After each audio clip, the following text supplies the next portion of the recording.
আসসালামু আলাইকুম। হাসিব একাডেমিতে আপনাকে স্বাগতম। মাইক্রোসফট এক্সেলের ষষ্ঠ ক্লাসে আজকে দেখাবো ডাটা ট্যাব বা ডাটা মেনু সম্পর্কে।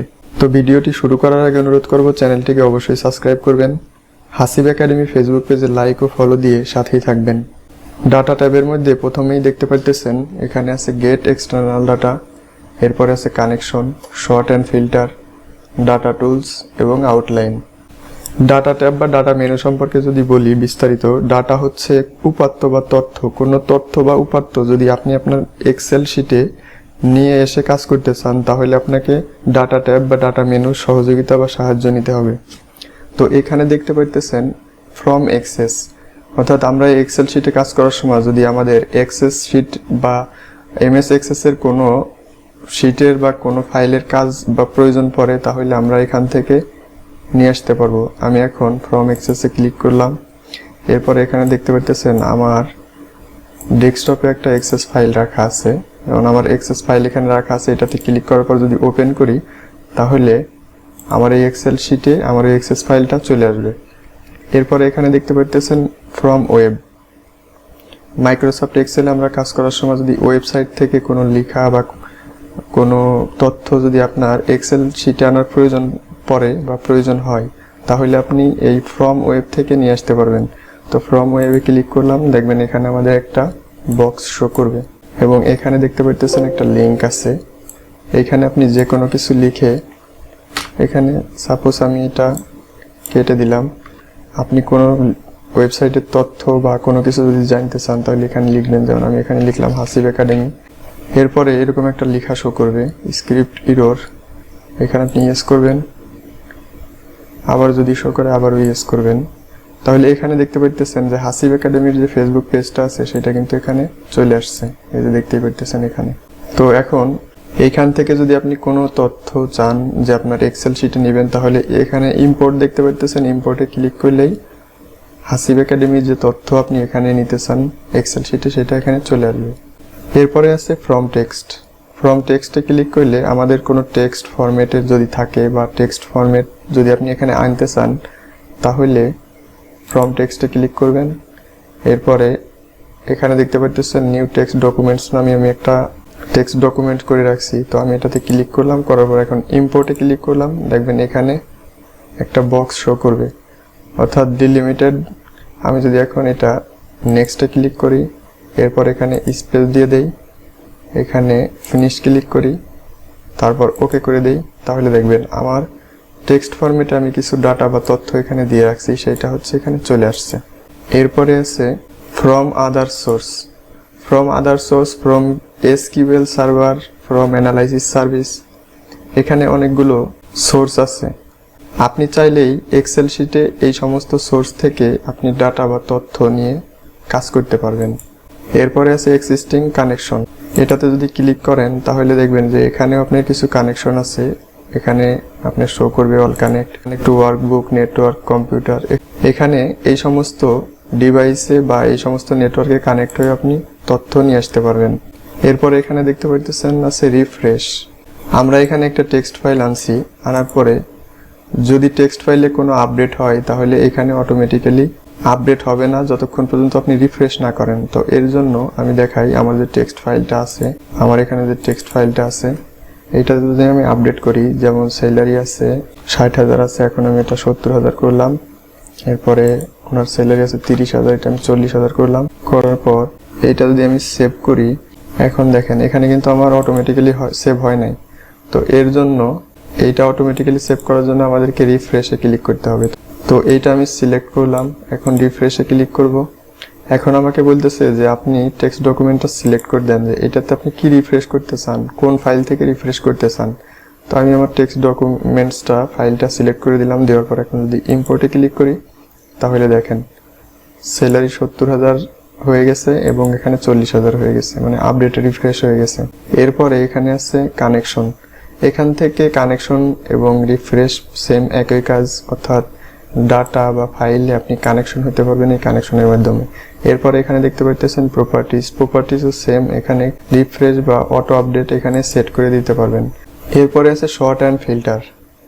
শর্ট অ্যান্ড ফিল্টারের জন্য, এটা বোঝানোর জন্য আমি একটা কলম ক্রিয়েট করে রাখছি। তো এখন এই দেখেন আমি এখানে একটা কলাম ক্রিয়েট করে রাখছি। এখানে দেখতে পাচ্ছেন একটা ABCD একটা টেবিল।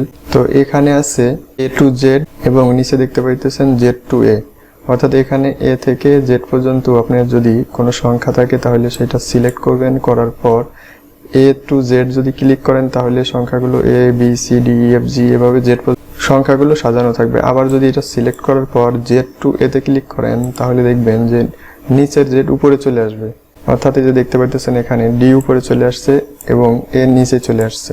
তো এরপরে আছে ফিল্টার। কোনো ফাইল বা কোনো ডকুমেন্টস ফিল্টার করতে হলে সিলেক্ট করার পর ফিল্টারে ক্লিক করবেন, দেখবেন এখানে ফিল্টার হয়ে গেছে। এখন এখানে আপনি সার্চ দিয়েও তথ্যগুলো আনতে পারবেন। আবার এখান থেকে যদি আপনি সিলেক্ট অল সরাই দিয়ে যদি এতে ক্লিক করে ওকে করি তাহলে দেখবেন এখানে এই ফিল্টার হয়ে যাবে। তো এটা হচ্ছে ফিল্টারের কাজ। এরপর দেখতেছেন এখানে অ্যাডভান্স ফিল্টার ফাংশনে এখানে অ্যাডভান্স কিছু অপশন পাবেন। আপনি এখান থেকে ফিল্টারের কিছু অ্যাডভান্স ফিচার নিতে পারবেন। তো যদি আপনি ফিল্টার উঠাই দেন তাহলে এখানে ফিল্টারে ফাইলে সিলেক্ট করার পর ফিল্টারে আবার ক্লিক করবেন, এটা চলে যাবে। এরপরে আছে text to column. Text to column এটা বোঝানোর জন্য আমি এখানে কিছু লেখা লিখে রাখছি। যেমন দেখতে পাচ্ছেন এখানে আব্দুর রহিম ঢাকা, আব্দুল জলিল ফরিদপুর, আবু মুসা নাটোর, এখানে নাম আছে এবং অ্যাড্রেস আছে। তো এটা আছে এক সেলের মধ্যেই। তো আমরা এখন চাচ্ছি যে নাম থাকবে এক সেলে, আমরা এখন চাচ্ছি যে এক এক সেলে চলে আসবে। তো এর জন্য যা করতে হবে আমরা এটা সিলেক্ট করব, করার পর টেক্সট টু কলামে ক্লিক করব। এরপর দেখবেন এখানে ডিলিমিটেড নামে একটা অপশন আছে, এরপরে নেক্সট ক্লিক করব, করার পর এখানে স্পেস দিয়ে দিব, ট্যাব উঠায় দিব, এরপরে ফিনিশে ক্লিক করব। দেখবেন এখানে আব্দুর রহিম ঢাকা একটা কিন্তু এক সেলে চলে আসছে। তো এই হচ্ছে টেক্সট টু কলামের কাজ। এরপর দেখতে পাচ্ছেন এখানে ডুপ্লিকেট নামে একটা অপশন আছে। তো আমরা এই লেখাগুলো লিখছি, লেখার পর এখানে যদি ডুপ্লিকেটে ক্লিক করি তাহলে আমাদের এখানে লেখা আছে সিলেক্ট অল। এখানে যদি ওকে ক্লিক করি তাহলে দেখেন আমাদের নিচে কিন্তু একটা ডুপ্লিকেট অপশন ছিল। এই যে এখানে দেখাচ্ছে 1 duplicate value fund and remove, 3 unique value remind. তো এখানে একটা ডুপ্লিকেট ভ্যালু ছিল, সেটা হচ্ছে এখান থেকে এখন সরাই দিবে। তো এর জন্য আমি ওকে ক্লিক করলাম, দেখবেন এখান থেকে কিন্তু ডুপ্লিকেট ভ্যালুটা চলে গেছে। এরপরে আছে ডাটা ভ্যালিডেশন। ডাটা ভ্যালিডেশন বোঝানোর ক্ষেত্রে আমি একটা টেবিল ক্রিয়েট করে রাখছি এখানে। তো দেখুন এখানে দেখতে পাচ্ছেন নেম, ডেজিগনেশন এবং তাদের মজুরি, অর্থাৎ শ্রমিকের নাম এখানে তাদের ডেজিগনেশন, এখানে হচ্ছে তাদের মজুরি অর্থাৎ রেট। তো এটা যদি বোঝানোর ক্ষেত্রে এখানে আমি ডাটা ভ্যালিডেশনে ক্লিক করলাম। ডাটা ভ্যালিডেশনে ক্লিক করার পরে এখানে দেখতে পাচ্ছেন অ্যালো নামে অপশন আছে, হোল নাম্বারে যদি ক্লিক করি, অর্থাৎ এখানে দেখতে পাচ্ছেন যে তারা কাজ করছে অপারেটর, তার বেতন 500 টাকা এবং অ্যাসিস্ট্যান্ট অপারেটর তার বেতন 400 টাকা।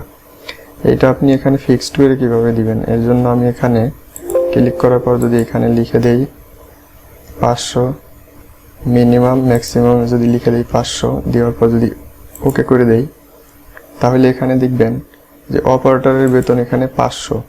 আমি যদি 450 লিখি এটা নিবে না, দেখেন নিচ্ছে না। এখন এখানে আমাকে 500 দিতে হবে, 500 দিলাম, তাহলে দেখবেন নিবে। এখন সহকারী অপারেটরের বেতন 450 টাকা, সেটা আপনি এখান থেকে ফিক্সড করে দিতে পারবেন। ডাটা ভ্যালিডেশনে যাবেন, এরপরে এখান থেকে হোল নাম্বারে ক্লিক করবেন, এখানে লিখবেন 450, ম্যাক্সিমামে লিখবেন 450। এখন যদি ওকে দেন তাহলে দেখবেন এখানে যদি আপনি 500 দেন তার, সেটা কিন্তু নিবে না, এখানে 450 দিতে হবে। তো এইভাবে আপনি ডাটা ভ্যালিডেশনের এভাবে সেট করে দিতে পারবেন মজুরি, অর্থাৎ অপারেটরদের 500 টাকা, অ্যাসিস্ট্যান্ট অপারেটরের 450 টাকা, এর বেশি কম আপনি যদি দেন তাহলে নিবে না। ডাটা ভ্যালিডেশনের আরও কিছু কাজ আছে, সেগুলো আমি অন্য একটা ভিডিওতে দেখাবো। আজকে শুধুমাত্র এতটুকুই বোঝানোর ক্ষেত্রে আপনাদেরকে দেখালাম।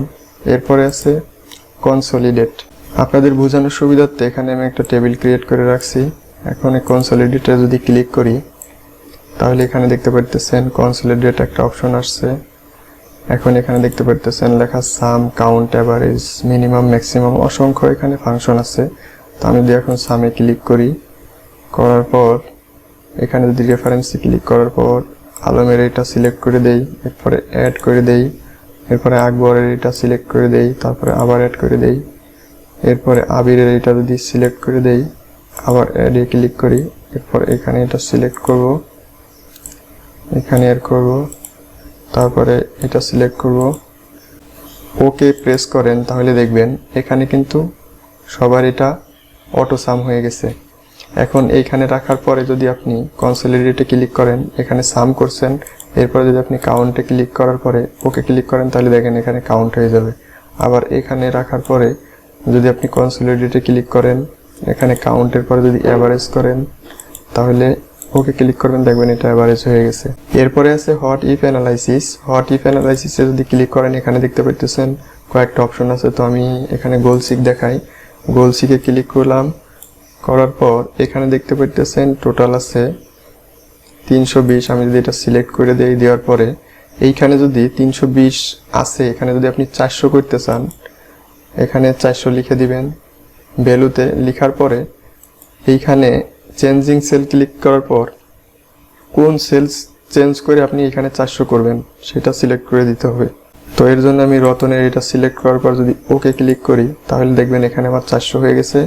এবং রতনের এখানে যে কম ছিল, যতটুকু প্রয়োজন ছিল নিয়ে সে কিন্তু এখানে 400 করে দিয়েছে। তো এই হচ্ছে হট ইফ অ্যানালাইসিসের কাজ। এরপরে আর একটা কাজ আছে, এরপরে দেখবেন ডাটা টেবিল নামে এখানে অপশন আছে। এইটা বোঝানোর জন্য এখানে একটা কাজ করতে হবে। এর জন্য এখানে আমি অন লিখলাম, এরপরে এখানে আবার অন লিখলাম, লিখার পর এইখানে equal 1 into on, enter press করার পরে এইখানে দেখবেন ফলাফল আসছে। এখানে যদি আমি 2 3 4 5 লিখি, আবার এই পাশে লিখলাম 2 3 4 5 লিখার পর এটা এভাবে সিলেক্ট করার পর এখন যদি আমি হট ইফ অ্যানালাইসিসে ক্লিক করে ডাটা টেবিলে ক্লিক করি, তাহলে আমার এখানে রো ইনপুট সেল এটা যদি সিলেক্ট করে দেই, এরপরে কলাম ইনপুট সেলে যদি সিলেক্ট করে দিই, এইটা সিলেক্ট করার পর যদি ওকে ক্লিক করি, তাহলে দেখবেন এখানে আমার একটা ডাটা টেবিল হয়ে গেছে। তো এই হচ্ছে ডাটা টেবিলের কাজ। এরপরে আছে আউটলাইন। আউটলাইনের মধ্যে আছে গ্রুপ। তো গ্রুপটা বোঝানোর ক্ষেত্রে আমি এখানে একটা টেবিল ক্রিয়েট করে রাখছি। তো আমি এটা টেবিলটা এখন সিলেক্ট করলাম, করার পর যদি গ্রুপে ক্লিক করি, এখানে গ্রুপে ক্লিক করার পর এখানে দেখবেন যে গ্রুপ আপনি কি গ্রুপ করবেন, রো নাকি কলাম। তো রোতে ক্লিক করার পর যদি আপনি ওকে করেন, তাহলে দেখবেন যে আমাদের এটা কিন্তু গ্রুপ হয়ে গেছে। এই যে এখানে যদি আপনি ক্লিক করেন, তাহলে দেখবেন এটা হাইড হয়ে যাবে। আবার এই প্লেসে ক্লিক করলে আমার এটা কিন্তু শো করবে। তো এটা যদি এখন আপনি আনগ্রুপ করেন, তাহলে এটা সিলেক্ট করার পর আনগ্রুপে ক্লিক করার পর আনগ্রুপ করবেন, রোতে সিলেক্ট করার পর ওকে করবেন, তাহলে আমার এটা আনগ্রুপ হয়ে গেছে। আবার যদি এটা সিলেক্ট করার পর আপনি যদি গ্রুপ করেন কলামে সিলেক্ট করার পর ওকে ক্লিক করবেন, দেখবেন আমার কলাম কিন্তু এখানে যে গ্রুপ হয়ে গেছে। এখন আমি যদি এখানে মাইনাসে ক্লিক করি, তাহলে দেখেন আমার এটা হাইড হয়ে গেছে। আবার এটাতে যদি ক্লিক করি, তাহলে দেখবেন এটা শো করবে। তো এই ছিল হচ্ছে গ্রুপের কাজ। এখন আবার এটা আমি গ্রুপ উঠাই দিব। তো এটা সিলেক্ট করার পর আনগ্রুপে ক্লিক করব, কলামে ক্লিক করার পর ওকে দিব, ব্যাস আমার গ্রুপটা উঠে গেছে। এরপর আছে সাবটোটাল। সাবটোটাল বোঝানোর জন্য আমি পুরো টেবিলটা এখানে সিলেক্ট করলাম, করার পর সাবটোটালে ক্লিক করব। এখানে দেখতে পাচ্ছেন সাবটোটাল একটা অপশন আসছে, অ্যাড টু সাবটোটাল। আমি যদি এখানে সবগুলো এখন অ্যাড করে দেই, অ্যাড করার পর যদি ওকে ক্লিক করি, তাহলে দেখবেন আমার এটা কিন্তু সাবটোটাল হয়ে গেছে। দেখেন আমি এটা বোঝানোর ক্ষেত্রে এটা সরাই দিচ্ছি। এটা কিন্তু এই যে রতন আলী তার সাবটোটাল হয়েছে, মহিবুল্লাহর টোটাল সাবটোটাল হয়েছে। এখন এখান থেকে দেখেন আপনি যে সাবটোটালগুলো মাইনাস করে দিয়েও দেখতে পারবেন, আবার সাবটোটালগুলো দিয়েও দেখতে পারবেন। এখন যদি আপনি প্লাসে ক্লিক করেন, তাহলে সব শো করবে। এখান থেকে আবার সবগুলো আলাদা আলাদাভাবে দেখতে পারবেন। তো এই ছিল সাবটোটালের কাজ। এরপরে আছে শো এবং হাইড। অর্থাৎ আমরা যদি এখানে শোতে ক্লিক করি, তাহলে শো করবে, হাইডে ক্লিক করলে হাইড হবে। দেখুন আমি এখন হাইডে ক্লিক করছি, হাইড হচ্ছে, শোতে ক্লিক করলে শো হবে। তো এই হচ্ছে শো এবং হাইডের কাজ। তো এই ছিল মাইক্রোসফট এক্সেলের 6ষ্ঠ ক্লাসে ডাটা ট্যাব বা ডাটা মেনু সম্পর্কে বিস্তারিত। ভিডিওটা শেষ পর্যন্ত দেখার জন্য অনেক ধন্যবাদ। সবাই ভালো থাকবেন, দেখা হবে নতুন কোনো ভিডিওতে। সে পর্যন্ত আল্লাহ হাফেজ।